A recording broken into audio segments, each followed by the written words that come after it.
Oke, halo semuanya. Welcome back to William Martanto YouTube channel. Dan kali ini kita akan ngebahas atau nge-review dikit kali ya tentang IHSG-nya. Dan syukur-syukur kita bisa coba lihat saham-saham yang bisa kita jadiin pilihan buat akhir tahun. Karena ya saya cukup senang karena vlog terakhir yang ngebahas IHSG tentang window dress yang nggak jadi.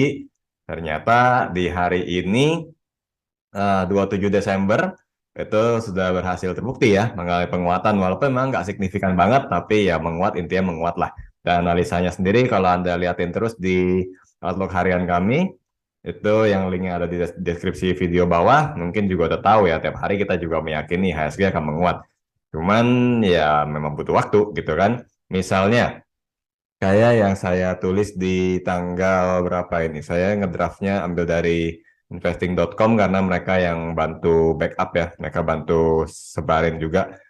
Walaupun ini bukan saya kopas sih, jadi agak-agak beda dikit. Nah ini jadi tanggal 21 Desember. Di sini saya kasih headline-nya, sabar sedikit lagi, indikasi reversal masih ada. Dan ini ngelihatnya dari mana? Sebenarnya kalau teman-teman sering liatin vlog saya, rata-rata metodenya simple ya, ngeliatin MACD. Ya, waktu itu di tanggal 20 Desember kayak begini udah potensi Golden Cross. Kalau nggak salah saya udah tulis nih, coba kita lihat. Wait and see yang menyebabkan transaksi menipis, kondisi yang tidak berbahaya namun tidak menguntungkan karena faktor time frame yang melambat. Oke, jadi jelas banget di sini. Dan indikasi reversalnya itu menuju tren naik. Sudah terlihat gitu ya, tapi karena melambat, jadinya harus nunggu. Nah, dan kita kemudian tahu bahwa IHSG menguat ya sampai dengan hari ini. Dan ini hari Selasa 27 Desember, saya sebutin lagi tanggalnya. Karena updatean kayak gini biasanya pada waktunya udah ketinggalan gitu ya. Dan kalau kita lihat IHSG-nya hari ini tutup di 6923, itu menguat 1,28%, dikit lagi balik ke 7.000. Lumayan kan? Sedangkan terakhir-terakhir waktu lagi sideways sepi itu sempat sampai 6.000 berapa ya? 6.700-an kayaknya nyampe ya kan 6.740 sempat kena. Nah, banyak yang mempermasalahkan sebenarnya transaksinya itu kecil. Misalnya kayak hari ini cuma 8,5 T yang mana biasanya itu di atas 10 sampai 13. Kalau saya bisa bilang itu nggak jadi masalah ya. Kenapa? Karena memang faktor lagi musim liburan juga kan. Kalau orang nunda-nunda trading itu hal yang biasa. Ya mungkin kita bisa bantah sedikit omongan ini dengan bilang, sekarang kan bisa online trading di mana aja di WC pun bisa trading. Tapi pada saat orang juga lagi mood liburan, saya rasa kalau Anda ditanyain balik lo lagi liburan sambil jalan-jalan tempat yang Instagramable maunya liatin grafik mau atau enggak belum tentu gitu kan ataupun lihat jarang-jarang tapi transaksinya mungkin tetap aja lebih dikit. Kalau sebagian besar orang atau sebagian dari Anda berkata setuju dengan apa yang saya omongin, berarti bisa bilang Anda juga yang menyebabkan nilai transaksi HSG menurun. And it's okay gitu ya. Jadi kalau misalnya memang musim lagi liburan, akhir tahun nilai transaksi menurun, buat saya itu hal yang wajar. Dan nilai transaksi yang turun sebenarnya nggak perlu jadi sesuatu yang mengkhawatirkan, karena terkadang kita harus melihat bahwa nilai transaksi boleh turun, tapi tetap ada transaksi. Jadi kadang-kadang bisa aja ketemu saham-saham yang bagus di saat bersamaan, atau yang memang tetap jelek. Karena kan transaksi itu kan bisa terdiri dari akumulasi dan distribusi ya. Nggak semua transaksi pasti naik. Walaupun kalau saya pakai teori umum, in the long run, bullish selalu menang, itu betul lah. Karena kita kalau mau ngomong, emiten mana yang nggak mau mempertahankan kinerjanya gitu ya. Nah, di balik nilai transaksi yang mengecil ini, banyak yang percaya HSG naik itu didongkrak sama salah satu saham yang sudah sempat stock split dan masih naik terus, yaitu Bayan Resource dengan kode BYAN. Ya, saya pribadi nggak terlalu terkejut dengan kondisi ini. Kenapa? Mengingat sebenarnya saham Bayan ini sendiri sudah lumayan ketahuan nama saya dari 3 Oktober. Ya ini di grup Lifetime, waktu bulan apa ya, saya ada kembangin screener khusus buat mereka. Jadi biar di member Lifetime ada pembeda gitu ya. Ada sesuatu yang ya lebih wah lah kalau misalnya waktu itu berhasil. Jadi waktu 3 Oktober itu saya sebenarnya nggak persis di Oktober ya. Itu udah berapa kali kita ngetes-ngetes. Cuman baru tanggal 3 Oktober saham Bayan itu pertama kali muncul. Ini yang member Lifetime pasti tahu kalau lagi nonton video ini. Dan waktu itu saham ini belum split, itu sering banget muncul. Nah, untuk pembeda di saham-saham yang khusus di grup Lifetime ini saya kasih bot kalau di WA-nya. Ya, jadi karena waktu itu juga masih percobaan dan mereka setuju ya udah saya bagian di sini doang gitu. Dan saham Bayan ini sering banget. Anda bisa lihat juga saham-saham yang lain ya kalau mau buat mau buat iseng-iseng lihat aja. Kayak Cleo waktu belum naik pun ketahuan. SKRN ada ETWA pun sempat naik. Ya terus Safi, Amar, PKPK, dan Pico ini untuk saham fast trade-nya doang. Waktu itu masih kayak gini sih, sekarang udah jauh lebih rapi. Nah kita coba aja di Oktober 3, sorry 3 Oktober, gue bacain di WA-nya. Itu Bayan itu sebenarnya seperti apa ya? Saya akan share screen dulu untuk chart Bayannya. Oke, saya kira yang ini kita udah nggak butuh, tutup aja. Intinya saya cuma mau bilang bahwa ya kalau sedikit membanggakan diri, intinya gue udah ngomong gitu ya, indikasi reversal IHSG bakal naik itu sangat ada dan masih ada. Sekarang kita ke saham Bayan. Jadi mungkin terbukti ya yang vlog waktu itu ya, bahwa itu waktu itu baru tanggal berapa sih dari bulan Desember, nggak perlu buru-buru ambil kesimpulan window dressing gagal. Ya memang sih sekarang 27 sampai 31 Desember juga masih 4 hari, nggak ada yang tahu, bisa aja 4 hari turun kan. Intinya sih ya kita kadang-kadang nggak usah terlalu cepat mengambil kesimpulan di saat sesuatu belum terkonfirmasi. Apalagi teknikal kalau itu bicara pattern. Oke, ini dia chart bayannya. Saya coba hilangin adjustnya dulu ya. Wah, nggak muncul. Harusnya kan saham ini kan di stock split. Ya, di sini stock splitnya di tanggal 2 Desember 10:1. Ya udah kita iseng aja kalau gitu 3 Oktober itu kurang lebih di harga ini di 6.475. Kalau stock splitnya itu 10:1 berarti pada waktu itu harganya 64.750. Beggar nggak sih? Kayaknya beggar ya. Ya, jadi kalau saya pribadi cukup seneng sih dari iseng-iseng nyoba bikin screener baru, berhasil, bahkan saat marketnya lagi sepi, dapat juga yang bisa, saya ini beggar masih 6.000 ke 20.000 ya. Karena saya nggak ngitungin, dan jujur aja, memang nggak banyak yang beli sih saham Bayan ini. Karena waktu belum split kan susah belinya. Udah bid overloadnya cuma 1-2, terus spreadnya kan nggak selalu sesuai fraksi. Jadi ya kadang-kadang ada transaksi, tapi kadang-kadang juga tipis banget. Ya kelihatan lah dari sini ya, dari volumenya. Baru terakhir-terakhir ini naik. Memang kalau saham dan naik, volume pasti tinggi. Karena kalau orang bilang likuiditas datang dengan sendirinya ketika tren terbentuk, itu teori klasik yang sangat berlaku sampai dengan hari ini. Ya, kalau Bayan itu sendiri, kalau banyak berita di luar yang bicara karena dibeli sama owner dan lain-lain, itu memang benar.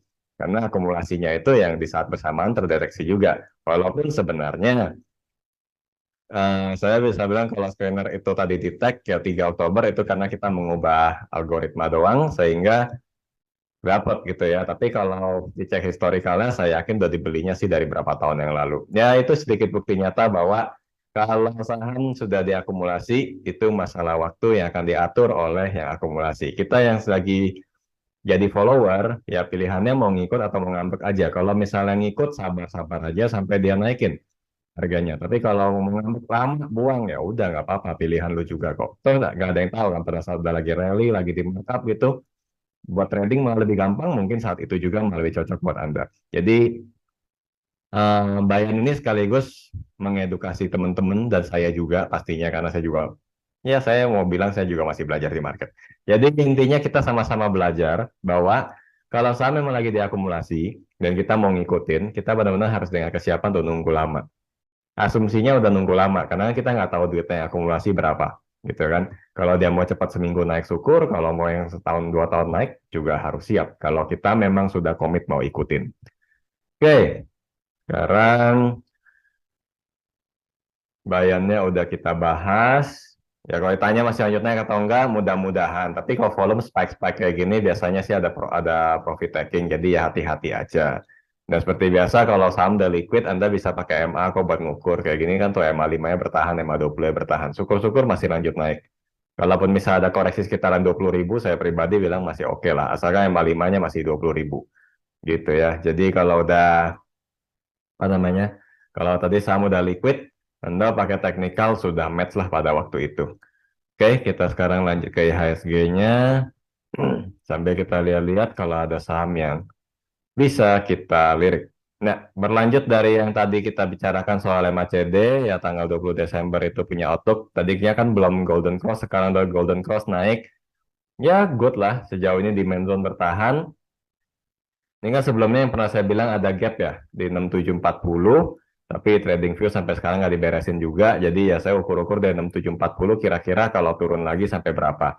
Ya saya ambilnya di sini ya, sekitaran kita ambil lowest tanggal 7 Juli aja, itu di 6632.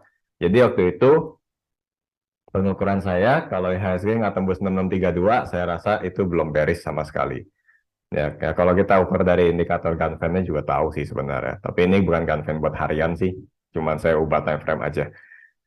Intinya masih potensi bullish dan karena Ganfeng-nya saya juga masih baru belajar, jadi saya nggak bisa jelasin banyak. Intinya ya jadi lebih berwarna aja chart kita. Dan demand zone berhasil bertahan, maka IHSG menguat. Dengan nilai transaksi yang tipis masalah nggak? Kembali lagi kalau saya bilang nggak. Kalau cuma musim liburan, maka habis liburan juga rame. Gitu kan. Karena seperti yang saya bilang tadi di awal, bisa jadi Anda juga yang lagi kurangin trading kan. Lalu sekarang IHSG naik, ini ada resisten di sini ya, di 6955. Kemungkinan besok sudah diuji sampai dengan seminggu ke depan ini, sampai akhir tahun maksud saya, karena kita nggak ada libur. 6955 kalau bisa tembus, syukur-syukur bisa 7 ribuan lagi.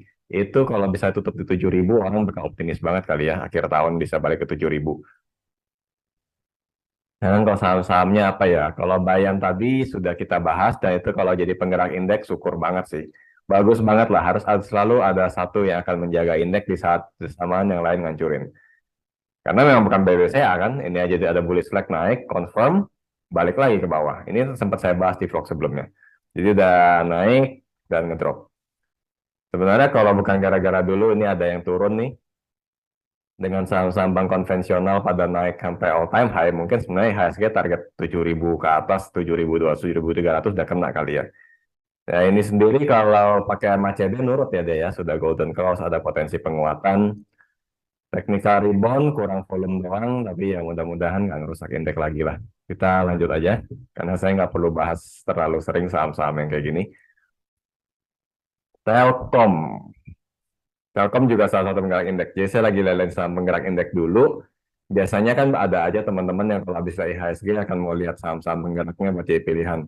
Telkom juga nurut sama MACD, jadi dia habis bikin support di 3.600 ya. 3570, oke. Kalau ini berdasarkan highest-nya di TradingView 3570. Lowersnya maksud saya, sorry. 3570 dan habis itu MACD mulai bullish divergence, golden cross dan naik, tutup gap di 3820. Tapi beberapa hari ini belum mampu lewat. Berarti nguji resisten doang, buat overall ini sudah cukup oke ya. Sekarang kita coba lihat second linernya deh, mungkin kayak Java gitu-gitu. Java Chepin sudah lama saya nggak lihat.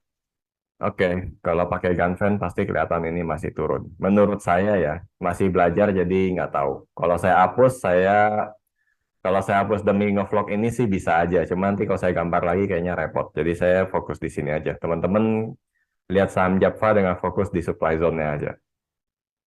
Ada pattern cup and handle naik, ini sudah jadi nih jalurnya uptrend, supply zone-nya sampai dengan 1350.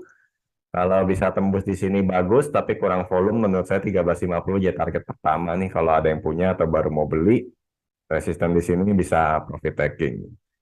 Nah, terus saya lagi ngelihat komoditi karena saham-saham oil kelihatannya belum naik di saat harga oilnya sendiri masih naik. Ya, itu sudah jadi sejarah umum lah kalau kayak habis Fed rate, saham-saham oilnya tuh naik, itu sudah umum terjadi. Karena 2015 dan 2016 itu hal yang sama, gitu ya, sentimen marketnya sama, siklusnya sama. Nah, saya lihatnya di Elsa dulu aja karena yang paling lagging. Ini kemarin kita ada buat artikelnya juga sih, pakai MACD juga. Overall nurut sih, cuman nggak signifikan penguatannya karena lowestnya 316 dan ini 322 ya 6 poin untuk fee doang kali ya kalau di trading sekarang juga. Cuman ada potensi penguatan juga untuk tren cukup oke lah ya. Mudah-mudahan nggak turun di bawah 300 itu kalau yang mau coba brand weakness itu bisa, sentimen oilnya ada soalnya. Dan kalau perhatiin volume walaupun overall masih tipis, tapi ada peningkatan ya dalam 3 hari terakhir itu sudah cukup bagus, bisa jadi watchlist dulu minimal. Kalau akranya gimana ya? Ini sideways doang, terus Medco udah habis ini kita coba lihat saham-saham retailer ya, karena biasanya katanya akhir tahun, apalagi sekarang kayaknya pandemi sudah lebih ini ya, lebih orang udah lebih enteng juga ya menghadapinya. Jadi biasanya kalau mahasiswa siklus akan banyak penjualan, nanti kita coba yang retailer store gitu. Kalau Medco-nya sama kayak Akra sideways aja. Sekarang kita ke retailer, saya coba lihat dari Matahari dulu, yang biasanya paling leading. Ini naik pas lagi masa buyback kalau nggak salah. Dan sekarang dia lagi begini, sama CDA sih potensi turun ya. Ini kalau dibuat trendline juga cocok sih turun juga. Kalau untuk LPPR saya rasa nunggu sih ya. Kalau yang kayak gini wait and see kira-kira di berapa? Ini sih supportnya udah cukup jelas 4.700 dan ada lagi di 4560. Memang sih kalau tembus 4560 jelek banget, apalagi kan nih head and shoulder kan. Dengan neckline-nya sebenarnya sih kalau pakai neckline doang kayaknya udah tembus ya. Kalau menurut saya harusnya 4.800. Tapi dia berhasil melawan kembali, apa ngetes breakout bentar, false dia balik lagi. Ya kalau patternnya ini gagal sih udah bagus banget ya. Yang penting supportnya 4.700 yang tadi bisa dipertahankan, potensi penguatan lanjutan dengan target 5.000 sampai dengan 5.200. Kalau turun di bawah 4560 itu jelek. Ya itu baru di stop loss di situ. Terus retailer yang saya paling suka itu MAPI. Kayak nggak ada matinya, naik terus gitu loh. Saya aja udah nggak pegang ya nyesel, tapi mau beli lagi nggak berani. Jadi kalau MAPI ini masih dalam tren menguat, cuman mulai membentuk resisten ya. Resistennya itu sekitaran 1485 sampai dengan 1500. Ini jadi supply zone yang cukup penting karena kalau misalnya nggak bisa dilewatin, maka trennya berakhir gitu ya. Berakhirnya itu bisa langsung total, bisa juga sementara doang kayak di sini. Waktu dia dulu sebelum ada chart yang di bagian ini kan dia cuman sekitaran sampai 1350. Nggak bisa lewat, dia turun dulu sebentar, baru naik lagi. Nah, ini khawatirkan bisa terjadi hal yang sama. Mengingat dari MACD juga sudah bearish divergence, jadi kalau saya pribadi untuk yang ini kayaknya saya juga akan bilang wait and see. Kalau bisa bertahan di atas 1340 secara teknikal memang masih bagus. Patah trennya juga terkonfirmasi kalau turun di bawah 1300. Jadi walaupun agak riskan, tapi buy and weakness bisa dilakukan dengan kondisi-kondisi tertentu, yaitu jangan patah tren dulu, yang mana ditentukan di level 1300. Nah, yang beberapa hari ini sempat rame itu S Hardware. Nggak jelek sih sebenarnya kalau kita lihat dari chartnya, cuman berantakan banget ya kalau saya perhatiin. Kalau dari screener sih saya nggak dapat saham ini sama sekali. Jadi saya bisa cukup yakin untuk bilang sebenarnya mungkin antara tidak terjadi akumulasi alias di markup doang atau buyer sellernya sama kuat. Biasanya kayak gitu-gitu doang sih kondisinya. Cuman kan kita nggak lagi buka broker summary di sini, jadi lihat dari chart aja. Kalau menurut saya ya, yang perlu perhatiin dulu, dia kan akan ngetes nih ada support di berapa nih? Ada support di closingnya dia 480. Jadi kalau dia bisa bertahan di atas 480, technically harusnya lanjut naik. Tapi kalau masih tembus di bawahnya, ya udah jelas sih kalau menurut saya jadi kayak kejawab aja kenapa saya punya sistem pun tidak bisa di-tag ya. Mungkin karena memang ada potensi ini cuma di markup sebentar dan ya mungkin turun lagi nggak tahu juga. Pokoknya perhatiin di 480. Ya buat yang kemarin dapat di bawah juga bisa sudah cuan ya, congrats gitu ya. Tapi coba bantu-bantu update aja, nggak bermaksud apa yang orang bilang nebar-nebar fear ya, nggak ada gunanya lah buat saya. Saya juga bilang kalau saya nggak pegang, nggak pegang, nggak di-tag, ngapain celekin. Ultra Jaya ini saya iseng aja karena kemarin kita buat artikelnya double bottom, confirm udah. Cuma ini tipikal saham lelet sih. Walaupun MACD juga cakep banget. Belakangan ini sejak kejadian saham Bayan, saya lagi perhatiin saham-saham yang lagi dibeliin sama ownernya. Dan sebenarnya ada beberapa sih yang memenuhi kondisi tersebut, saya udah tahu, cuman kalau saya tulisin sekarang, apa sebutin sekarang, chartnya belum mendukung. Jadi mungkin nanti-nanti aja kita bikin dalam artikel aja, atau kalau nggak sempat ya udah nggak apa-apa. Tapi intinya sih ini yang saya mau bilang, kayaknya kondisi-kondisi tertentu seperti saham yang dibeli oleh orang dalam itu bisa jadi perhatian juga ya. Ultra Jaya termasuk ya kan pernah dibeli juga kan sama siapa sih itu termasuknya komisaris bukan saya nggak terlalu perhatiin. Coba kita lihat sebentar di RTI ULPJ komisaris ya ya ya oke dan presiden direkturnya juga ya itu jadi kalau ya kita bilangnya dibeli orang dalam lah gitu ya daripada saya langsung nembak-nembak owner atau bukan gitu. Jadi ya dibeli sama orang dari perusahaannya sendiri dan itu ada potensi penguatan rata-rata. Cuman kembali lagi soal berapa lama nggak ada yang tahu.